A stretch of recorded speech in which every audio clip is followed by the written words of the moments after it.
आप देख रहे हैं राष्ट्र नाम समर्पित ओटीटी इंडिया और आपके साथ मैं हूं फिजा काजमी। क्या आप जानते हैं जेब्रा क्रॉसिंग क्या है? अक्सर जेब्रा की बॉडी पर दिखाई देने वाली सफेद काली पट्टी जैसा डिजाइन हम सड़क पर देखते हैं, जिससे हम सभी वाकिफ हैं। क्या आपने कभी सड़क पार करते समय इसके बारे में सोचा है? ट्रैफिक सिग्नल पर जेब्रा क्रॉसिंग खास तौर से आम है, जो सड़क पर पैदल चलने वालों के लिए सड़क की सुरक्षा करता है।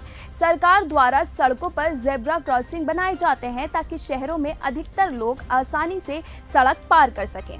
इसका मतलब है कि जब पैदल यात्री जेब्रा क्रॉसिंग से गुजरते हैं तो वाहनों का आवागमन रुकने वाला होता है। दुर्भाग्य से हम में से अधिकांश और ज्यादातर लोग इस नियम का पालन ही नहीं करते।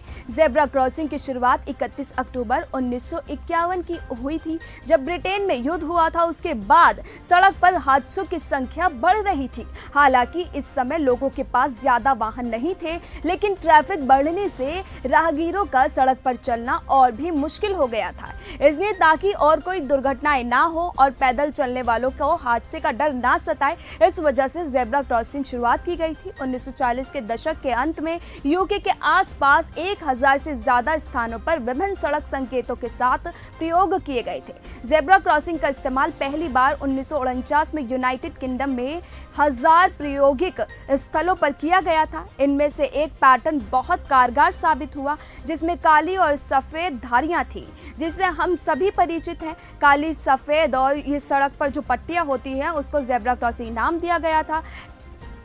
सफेद धारियां, इसका जेब्रा क्रॉसिंग नाम देने के बाद से ही ये काफी परिचालित हो गई थी। इस प्रकार चालक को वाहन को धीमा करने के लिए दूर से एक संकेत प्राप्त होता है। पैदल यात्री क्रॉसिंग मूल रूप से ब्रिटेन में रोड ट्रैफिक एक्ट 1934 की धारा 18 के तहत पेश किए गए थे। 1940 के दशक में क्रॉसिंग डिजाइन में सड़क चिन्हों को जोड़ दिया गया था। ये धारियां जेब्रा कोड की तरह दिखती हैं। जेब्रा की तरह दिखने वाले इस चिन्ह साइन को जेब्रा क्रॉसिंग नाम दिया गया। हालांकि जेब्रा शीर्ष की उत्पत्ति पर बहुत बहस भी हुई थी।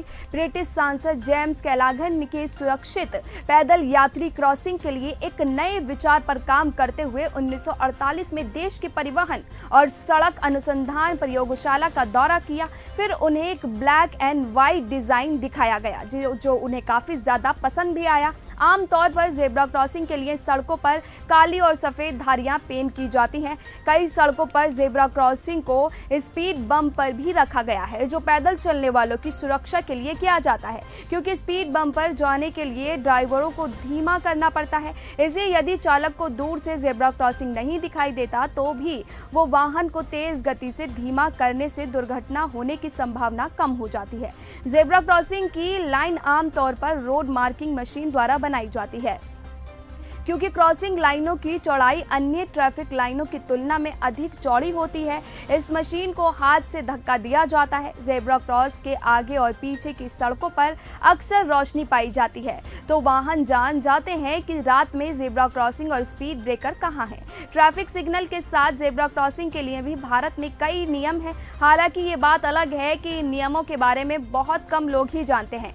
ये भी एक सच्चाई है कि हम यहाँ जेब्रा क्रॉसिंग के नियमों की अनदेखी करते हैं, और जब सड़क पर ट्रैफिक ज्यादा होता है तो पैदल चलने वालों को ट्रैफिक कम होने का इंतजार भी करना पड़ता है। फिलहाल अभी के लिए हमें दीजिए इजाजत। अभी के लिए इतना ही, लेकिन देश और दुनिया की तमाम बाकी खबरों के लिए आप जुड़े रहिए ओटीटी इंडिया के साथ। रग रग में हिंदुस्तान।